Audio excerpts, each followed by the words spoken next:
Dr. Holly Richmond, welcome to the Friendzy. Thank you so much, Jen. I'm really excited to be here.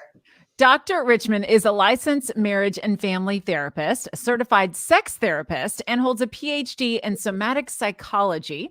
Dr. Richmond is also one of North America's leading sex therapists, serving women, men, couples, and gender diverse individuals for relationship and sexuality issues. She counsels a broad range of clients, including Hollywood's elite. Of course, we won't ask who, and prominent corporate clientele. And Dr. Richmond works from a sex positive approach. Her book, Reclaiming Pleasure, a sex positive guide for moving past sexual trauma and living a passionate life, is out now and is a groundbreaking examination of both somatic and psychological factors in a survivor's recovery.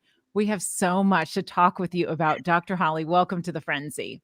Thank you. Thank you again for having me. So my first question is about a sex positive approach. What does that mean? This is what it means to me. It means all sex is good sex as long as it's consensual and pleasurable. And the reason I love that, I'll say it one more time. All sex is good sex as long as it's consensual and pleasurable. It really gives us two boxes to check. And if it checks consent first and foremost, and if it checks pleasure, which is also incredibly important, but we don't talk about it enough, all that other chatter in our head needs to just melt away. Because so often I hear from people with kinks, fetishes, well, I'm thinking about this and I'm thinking about this, or I want to do this, but I feel like that's weird, or I'm whatever the word is that they put to it. Like, is it consensual? Yep. Is it pleasurable? Okay, then let yourself off the hook. Let's all have the kind of sex that we want to have. Yeah, I just got finished watching on Netflix about Tab Hunter because I love documentaries, and I knew of him, and I knew he was a big name in the 50s, but it was such a fascinating story because Tab Hunter came out as homosexual later on after being this 50s icon of the perfect American male, right? Very Rock Hudson-ish. They were contemporaries. Oh, wow. And I've never heard his name before. Isn't that funny? He was probably the most popular man for a period of time in the 50s. And so in the documentary, he talks about how he got to the point where he did not like himself. He had all this success, but he knew he was gay, and he knew he had to keep it a secret, and he knew he couldn't talk to friends about it because in Hollywood he would have been blacklisted had anybody found out. And so, his case, of course, is being homosexual, but I think for a lot of people, sex tends to be a source of shame, especially for women, as opposed to something, like you said, that's joyful and pleasurable and something that they think about, and it's 100% satisfactory all the time. So can you talk a little bit about how people use it as a weapon to hate themselves?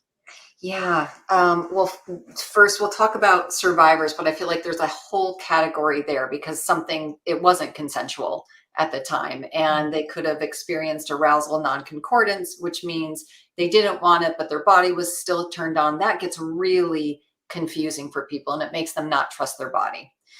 The other way that I feel like we kind of turn that sexual shame in on ourselves is for wanting things, again, that we don't think are normal, or not wanting things that we think everyone else wants that is normal, right? Like the question I get most, especially from couples, is how often should we be having sex?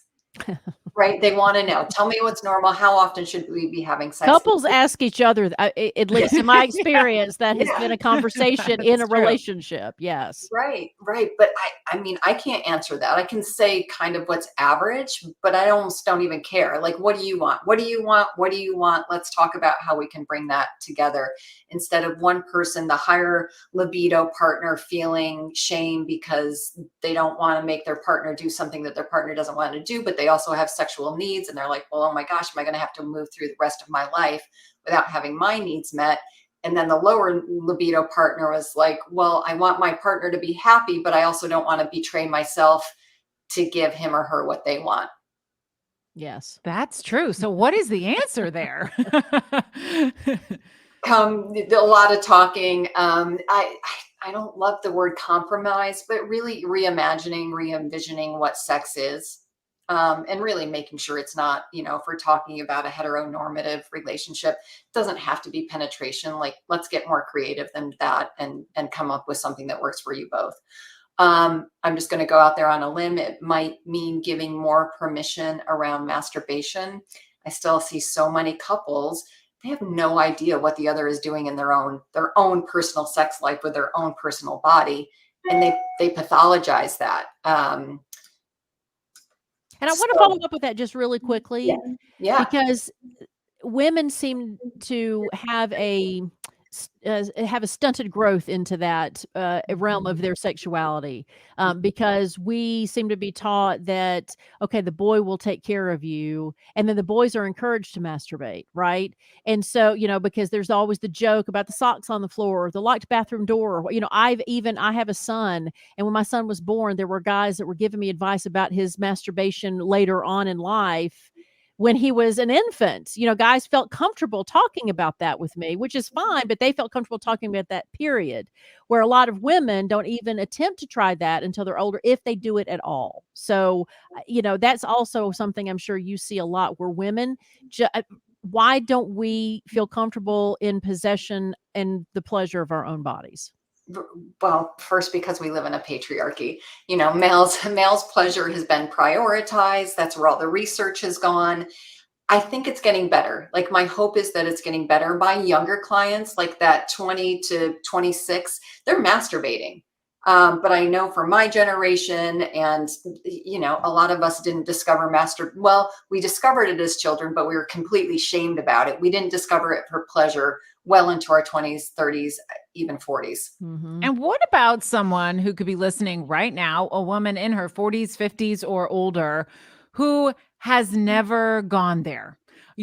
How do you start, right? How do you start embracing that pleasure, even if you have felt shame around it up until this point? So sexual health is part of our overall health. Sex and self are not dualistic, right? So when people are talking about self-care, it seems to be like time to yourself, facials, a bubble bath, exercise, eating right. I never hear anyone say, oh, and masturbation, right? Like, I've got to go masturbate.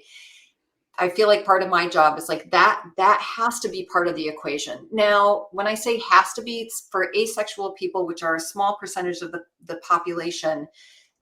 The masturbation might not be such a calling, but the understanding what they need for themselves is. So it's not an omission, it's a choice. Like, I'm not going to choose that. But for most people, we want to feel whole, and our sexual health is part of that equation.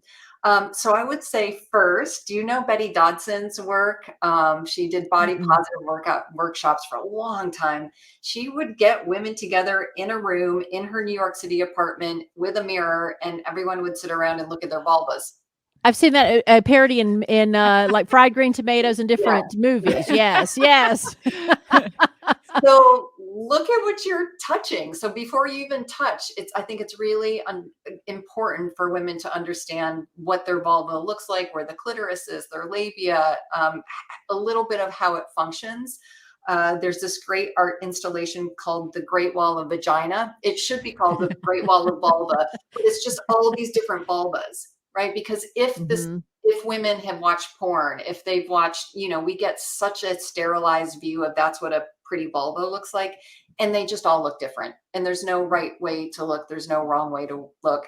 So know what you're looking at. And then I have a protocol that I use that doesn't start with the genitals. It would just mean a person getting into bed with herself for 20 to 30 minutes and exploring self-touch anywhere on the first time but the genitals. So just sticking with hair, neck, chest, stomach, legs. And then the next session, she could add in breasts. The next session, she could add in butt and vulva, and just really work her way up. So it's not just completely genitally focused.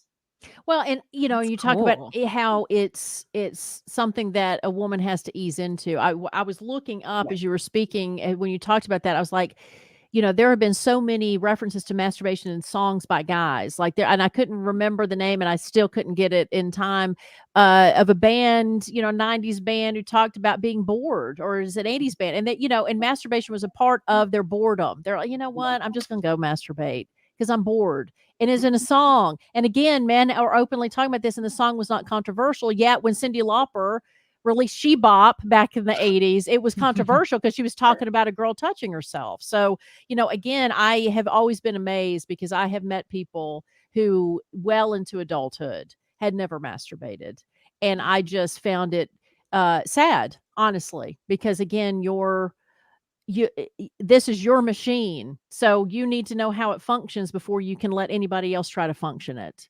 Right. And so it's like a woman going into sex blind because she's relying on everybody else to take care of her. Yeah. Yeah. I think a sexually empowered woman is dangerous in the best kind of way, in the best kind of way. So Right. we haven't promoted that as a society. It Well, changes things. If a woman starts having sex for pleasure, then we've got to get past all the old tropes of slut shaming and Right. all of that. We just have to rethink it. And I don't think there's parts of this country that aren't just quite ready for that yet, I think. Mhm. so if a woman is getting to know herself better, and I love the step by step, I think that's brilliant. Um, can that enhance her relationship? Like, how does that go hand in hand? I'm a woman who's been married now almost 11 years, and we're still very much in love. But after that amount of time, of course, there's like, you want to be able to rediscover one another. So, can self pleasure help you reconnect with your partner? Absolutely. Yes, yes, yes. And this again, the self pleasure is the first step. And then if the my client is partnered, then the partner comes into the bedroom. Because of what Melissa said, like you need to know how to drive this before you give someone else the keys. So really, I like my clitoris touched this way, not this way. Some women need more pressure, some women need less.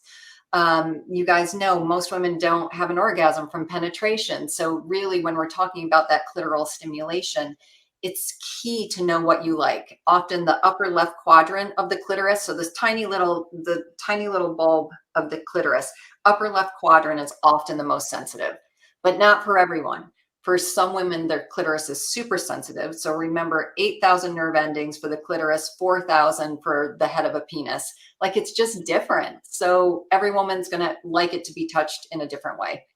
How do you handle helping women who are older and their libido is gone on the downturn? So whether it's because of menopause, whether it's for a psychological thing. What about women who have given up and said, you know what, that's not a part of my life anymore? Yeah, I have so many of those clients. I'm going to say the word again. You guys are just going to have to title this episode "Masturbate." Uh, but masturbation, sex begets sex. The more sex we have, the more sex we want, and that's quite literally hormonal. So there's those good hormones that are flowing through us.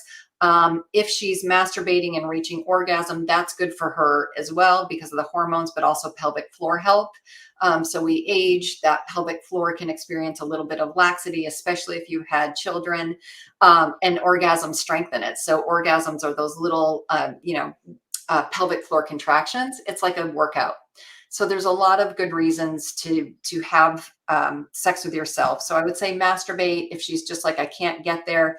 Figure out what turns you on. Like what's sexy to you? Is it reading erotica? Is it watching a sexy movie on Netflix? Like what is it that does it for you? Just fantasizing. Really give yourself, I would say, half an hour at least twice a week to just fantasize and try to build up, then get yourself in bed and take it from there.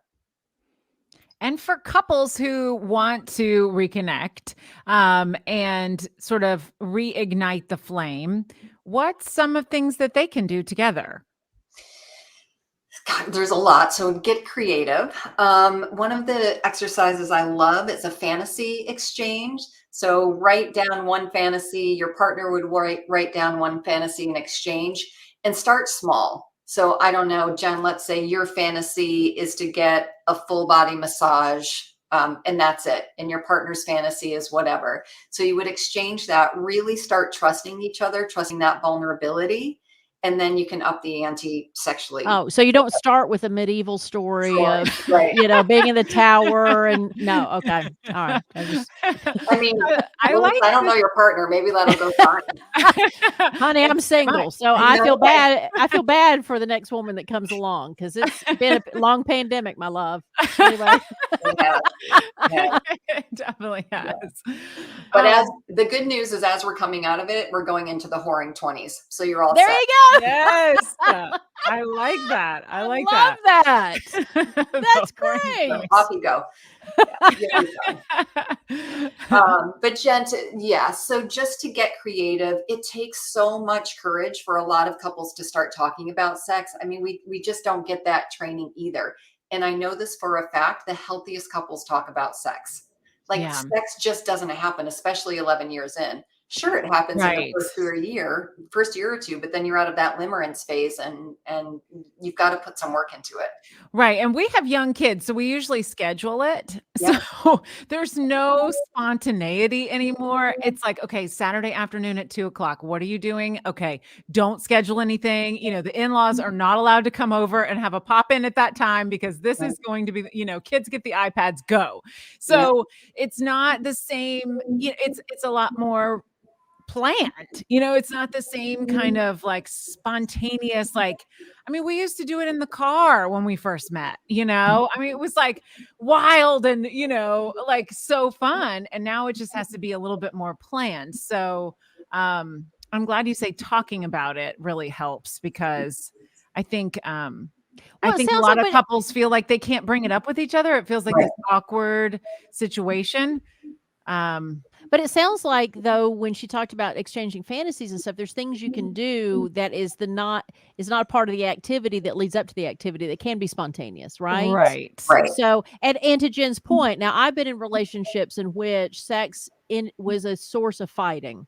That it was the difference in libido, the difference in energy level, and and then when the scheduling tried to happen, then there was resentment, then there was the feeling of being obligatory, and so it was it became very toxic. And so how do you talk to couples who are almost using it as a weapon of like, if you love me, this is what you'll do?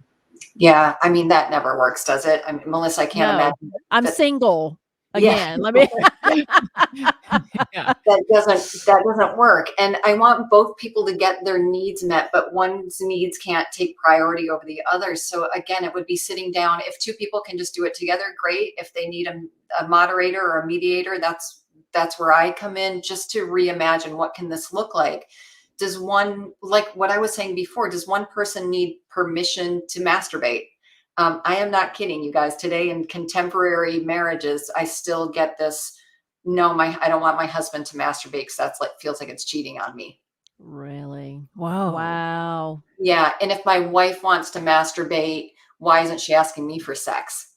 I'm like, well, the two don't equal each other. They're different. Sometimes your wife is going to just want to have time to herself, but it's like just kind of getting these ideas across.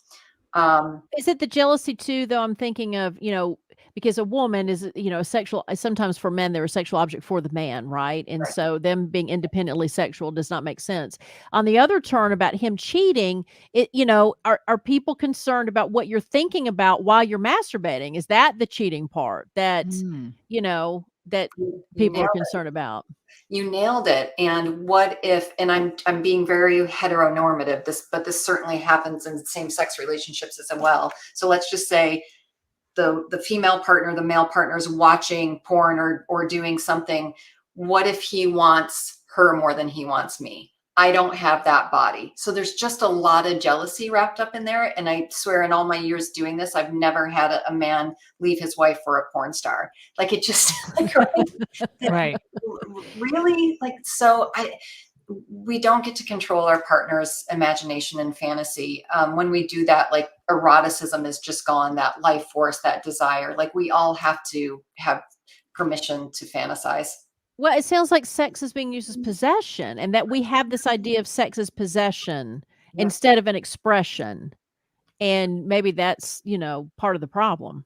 It is. It is. And can you imagine sitting down and talking about that instead of how many times a week are we having sex? Mhm. It's What's so more true. important? Yeah. So, how, as parents, do we change the pattern with raising kids? You have children, right? I do, Jen. I love that you schedule sex. So do I. The only way I know to get out of scheduling it is to go away for 2 days. And I know, Yeah. not everybody has family or a sitter situation where they can do that, but it's scheduling is the way to go. Yeah, Mhm. definitely. And what about with raising our kids? I mean, mine are still young, so we're not talking about sex yet, but before we blink, they'll be teenagers and grown-ups. Like, how can we help them not have the same hangups that our generation did with their bodies, with sexuality? I'm raising 2 girls. Melissa has a son. So speak to it from either gender. Yeah. Jen, how old are your kids? They are 8 and 6. Okay. I've got 6 and 8. Okay, there we go. That's funny. Two boys. So we're oh my gosh, I know exactly where you are. And Melissa, how about you? How old's your daughter? Well, a son, and he's Oh, I'm 7. sorry, son. Yes, 7? he's 7. Mhm. Yeah. Man, we're in it. I'm so proud of us right now. I know we are.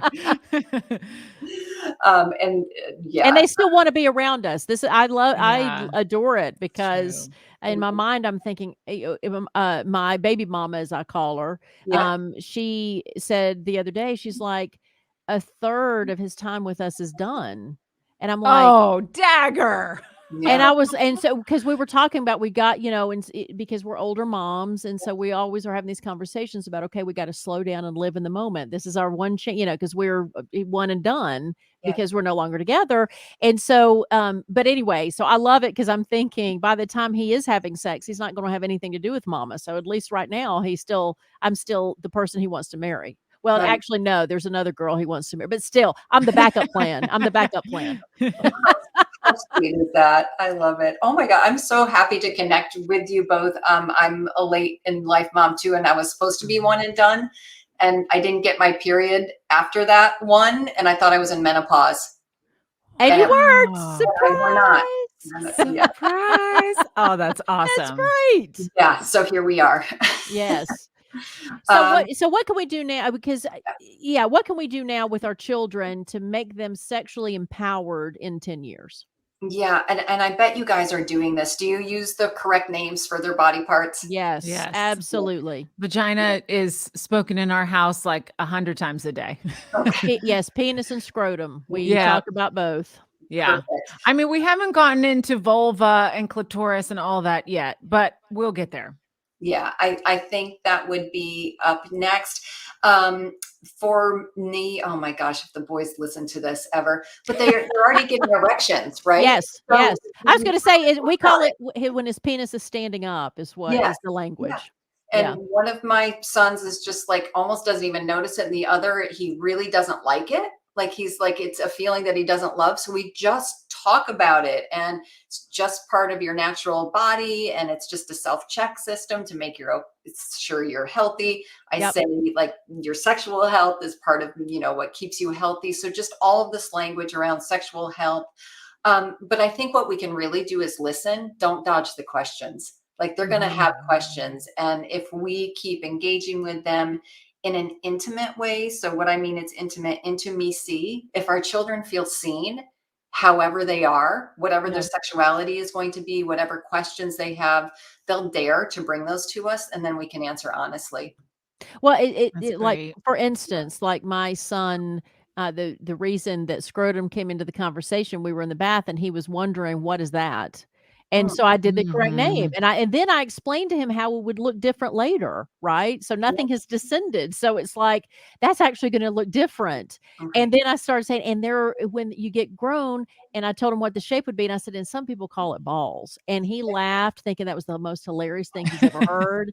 And It and is pretty funny. I mean, it is. yeah, and so I talked about it like I was telling him that I needed to clip my toenails. And Jen and I have had these conversations as our children have grown up, because Jen's actually the one to reinforce to me to make sure that I said the proper, names for all of his body parts. And I want him to be a man who is comfortable walking around naked in his own home. That is my Yeah. goal.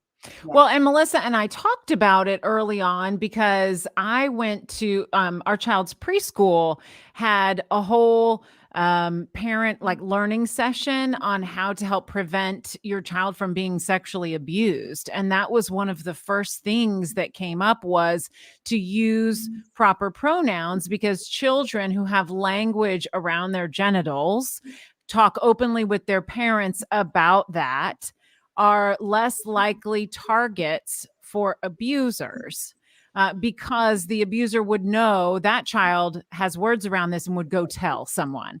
So anyway, it was a very eye-opening learning session. And then I told all my friends with kids everything that I learned.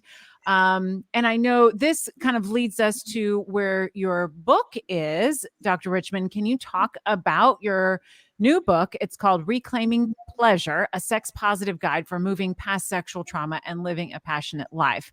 I know so many women have experienced it. Yes. So speak to why did you want to write this book? Yes.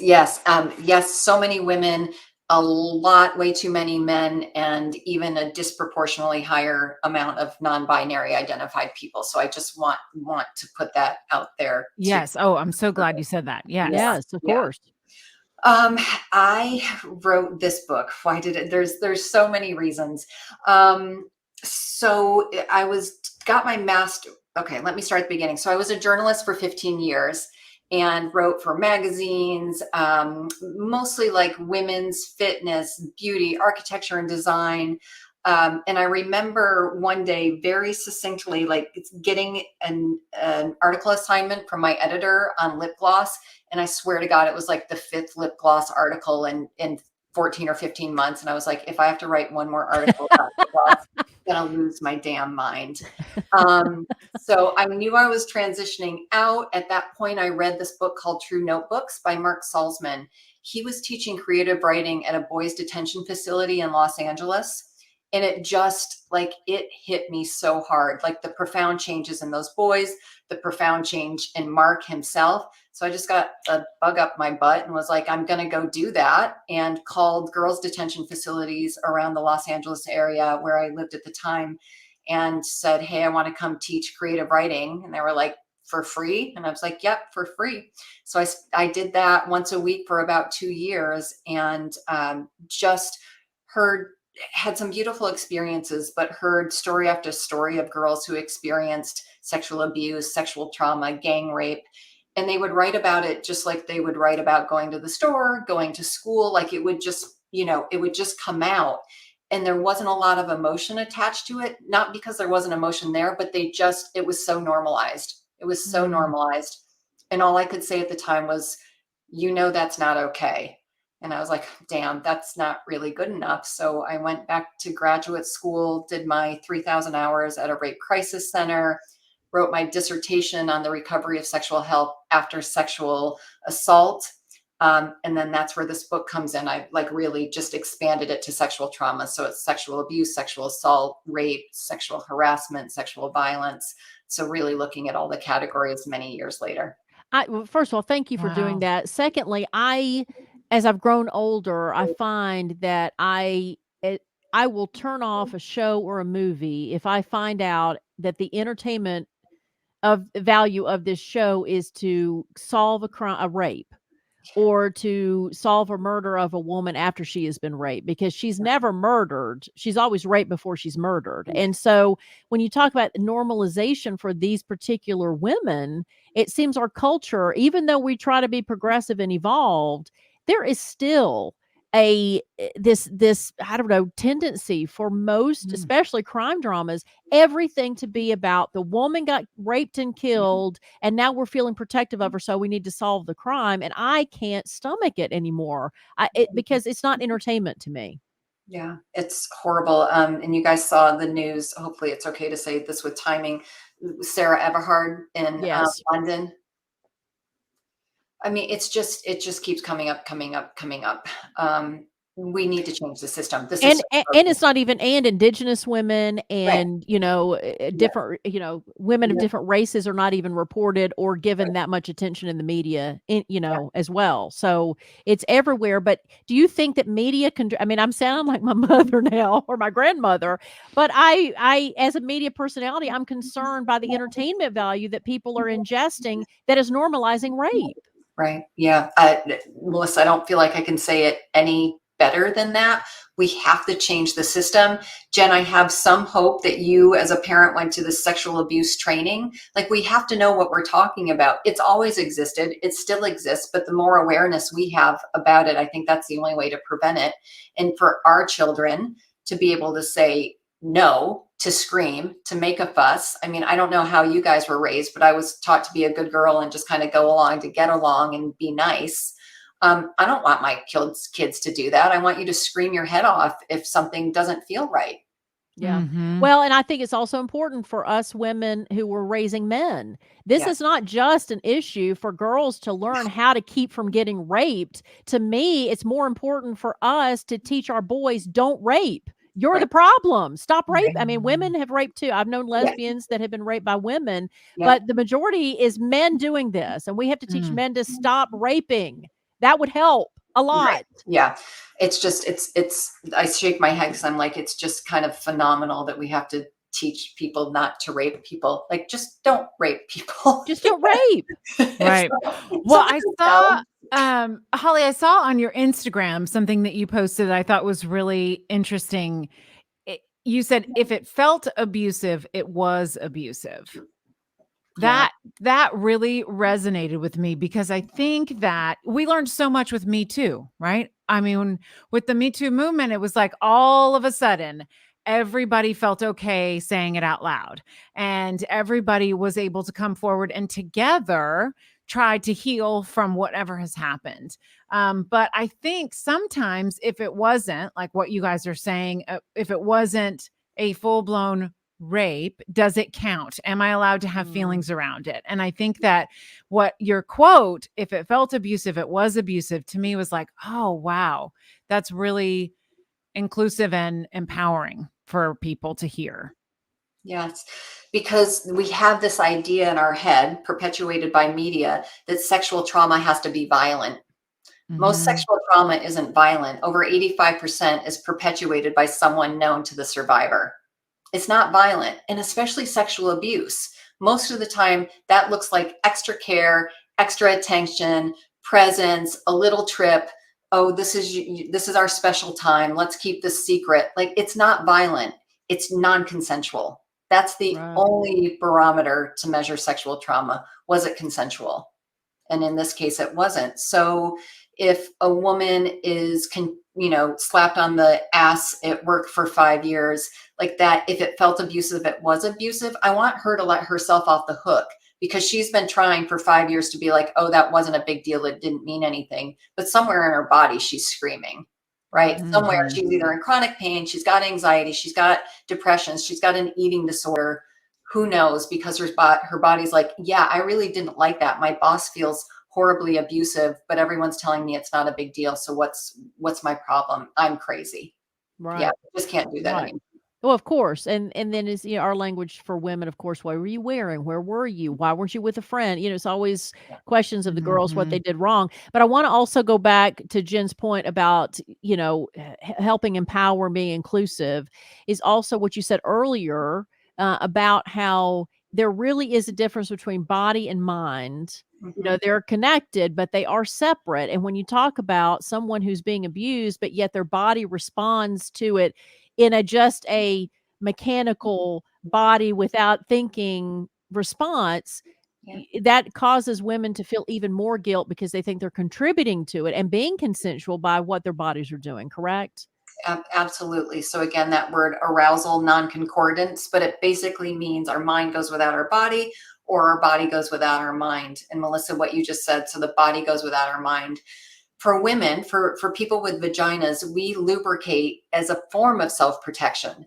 Because can you imagine if someone with a penis or an object tried to penetrate us and there was no lubrication, we would get hurt. We would get hurt, we would tear, the injuries would be more. So in some ways that lubrication, which we just like beat ourselves up over, like this was a non-consensual experience, but my body lubricated. How do I reconcile that? The body isn't our enemy. Almost all the time it's trying to save us. We just misinterpret its cues. Mm-hmm. Wow, Agreed. that is so fascinating. So in the book, what are some, not to give it all away, because we want everybody to go buy Yes. your book and read it and learn from it, but what are some things like where people can start to heal? Mhm. So there's really 3 parameters, and I don't mind giving these away at all because I can't do them justice in the time we have. So really the book walks through, so every chapter has a story, which is a case study, but it's a story from a real life amalgamation of a client or clients that I've seen. And then usually every chapter has at least 2 exercises, so 2 body-based somatic exercises. So it's much more holistic than how I can talk about it. But in my dissertation way back when, the parameters that I discovered for the recovery of sexual health after sexual trauma were first control. So I know this probably sounds self-evident, but there's 2 pieces of it here. So first, maintaining control. Obviously, you have to feel like you're in control of your body, the environment, who your partner is when you're having sex. But the other, almost more important piece is the relinquishing control. So many survivors are wound tight. They're constricted, they're rigid because they were disrespected and their wishes weren't respected. So they're very tightly wound. So trying to relinquish control is just as important. And we need to relinquish control to get to the second element, which is pleasure. So many of us race through our day and we're not taking in time to experience pleasure. This can be pleasure from reading a book, eating foods we love, sitting down and relaxing, but also, of course, sexual pleasure. So really understanding our sexual template, what turns us on, what do we find sexy, exploring fantasies. And then from that point is where I segue into the third parameter, which is connection. So first connection with yourself, and then connection with others. I wish I could say healing was a solitary experience, but it's not. Like it always has to involve another person, community, family. I'm not saying you have to have a romantic partner, but you can't do this just solitarily, like in confinement on your own, which, gosh, with all of the survivors I've seen, like a lot want to do that. Well, I just want to take care of myself. I want to do this on my own, but we need that piece of connection to explore that vulnerability. Well, it's getting back in the cockpit. I mean, for Yeah. lack of a better term, but it's you have to put yourself back into that same situation that may have been bad for you in the past in order to redefine it for yourself and be free of, the binds of the trauma, before that. So, And with someone trustworthy enough right. to, making sure that you're choosing the right person, whether that's just opening up and sharing or whether that is an intimate person, someone you can trust enough to do that. But that's a beautiful Absolutely. path to healing. That's Yeah. amazing. Thank you so much for all this work that you've done.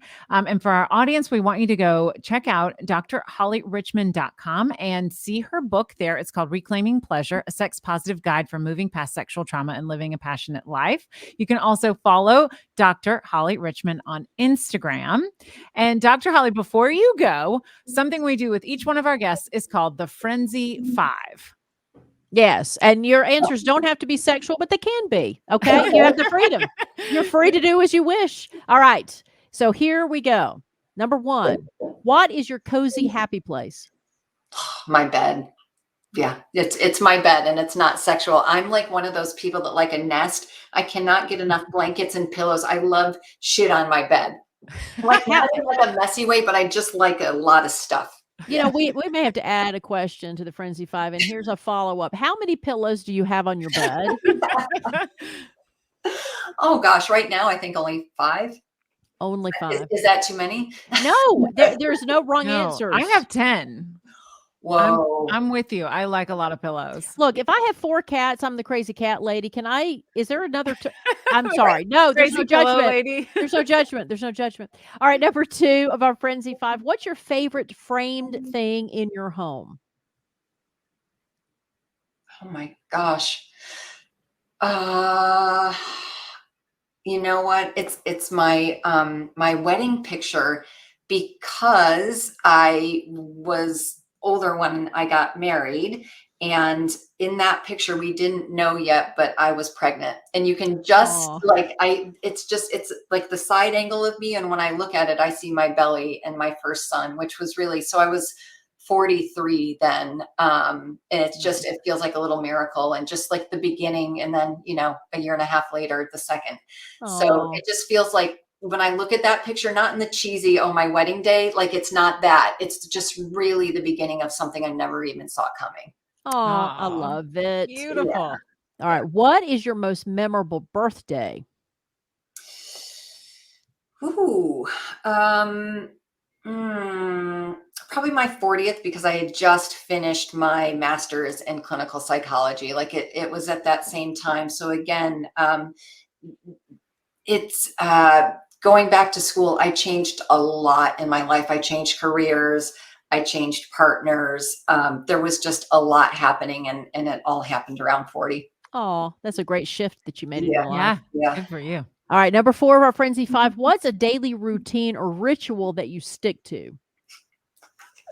I'm going to say the thing like that just And popped. if you say masturbation, I will be impressed. I'm just kidding. Damn it. No, I wish. That's goals, goals, absolutely goals. I eat cookies for breakfast. Like I just do. Like I just like cookies. Atta girl. Fantastic answer. Oh, nobody has said that. I promise you No. that. Oh my gosh, you know how many people just changed their hero to you in that Oh, moment? And the final question of our Frenzy 5 is, what fashion trend did you jump on? And it could be any era. Oh, I mean, definitely. So I was a teenager in the 80s. You should have seen the size of my hair. Like the Yes. bangs and the feathers, like the curling iron where you kind of like leave the roll in it. Yep, You guys Yes. yep. remember that? Yes. Yes, I'm an 80s teen as well. Yeah. Yes. It How was many kind times of feathered. Yeah. and Feathered, but yeah. how many people thought were hickeys, but it was actually burn marks from the curling iron did you have? That was a constant thing in the 80s. I'm sorry. There should be no follow-ups, but thank you for answering the Frenzy 5. I'm No, scabs. no. There's I'm such scabs. good questions, and I feel like I could have answered them better if you had sent them to me, but it's so much better to be spontaneous.